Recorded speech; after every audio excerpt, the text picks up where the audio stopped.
Hi, I'm Gary. This is a Power of Prudence Friday wrap, where I bring you some helpful tips for your personal security. Hey, holidays are upon us. Over the next couple months, most of us at some point will be in a crowded venue. It might be a social gathering. It might be that I'm in a big chain store or a shopping mall, a theater, a concert, a parade.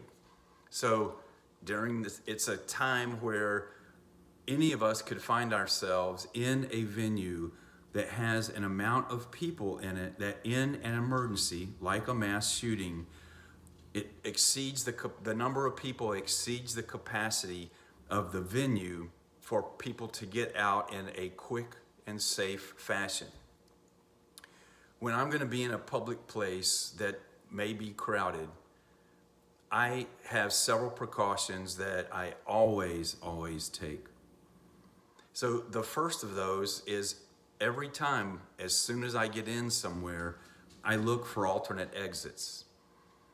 In a mass shooting or any other kind of emergency, when people are stampeding, I don't want to have to be forced to follow everybody else. And most of those are going to come in the main door that is the general door, right? I'm looking for alternates.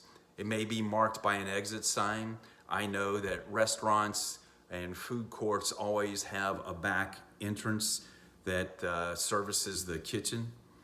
So even if it's not marked, I'll go there to find a quick way out instead of trying to stack up where everybody's getting trampled and stampeded. And the other reason that I'm looking for an alternate exit is that if a gunman or something happens in one entrance, I can't go that way. I want a way that's away from the attacker that I can get out. So hey, always look for a alternate exit, multiple if you can. The second thing that I always look for are cover and concealment. And for those of you that are not without a military background, cover is something that provides protection from bullets or shrapnel, and concealment is something that, hey, a bullet or maybe shrapnel can get through, but it offers you something to hide behind, at least temporarily. So after I check for my alternate exits, I'm looking at, okay, what's around me that would stop bullets?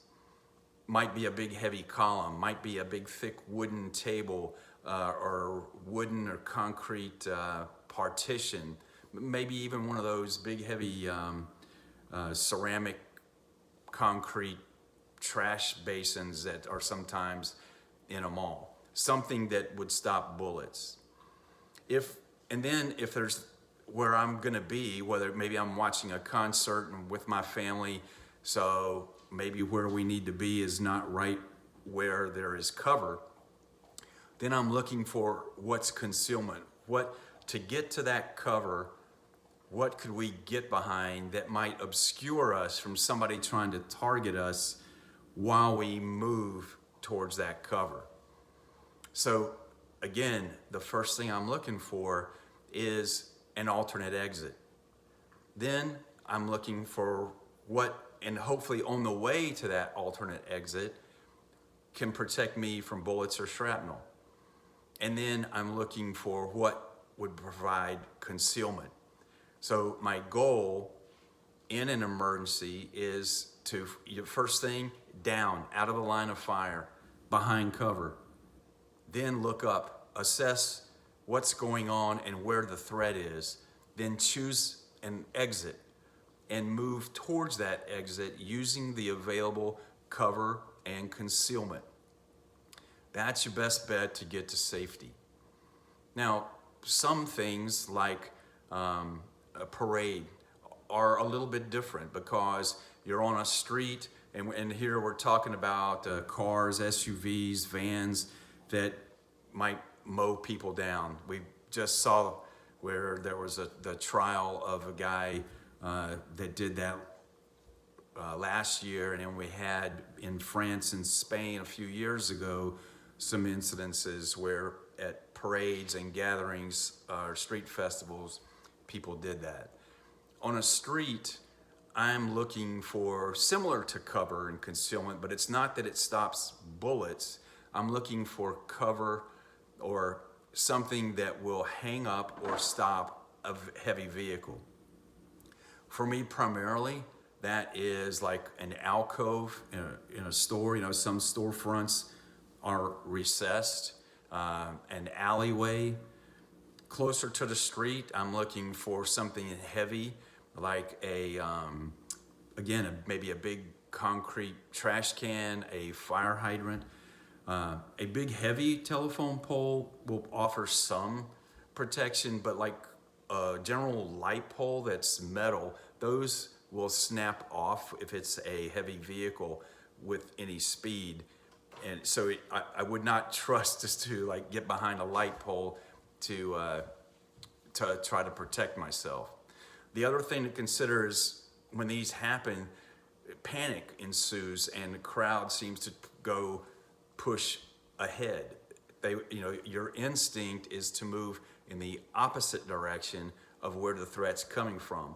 But in the case of a street where you're channelized onto a narrow tube, that's actually bad because the car is coming that way. The car is always going to be able to outrun the people, and minor obstructions will not stop that vehicle. So you want to move out of the line at 90 degrees to the direction that vehicle is coming. Again, I'm going to try to get to something that will protect me from it.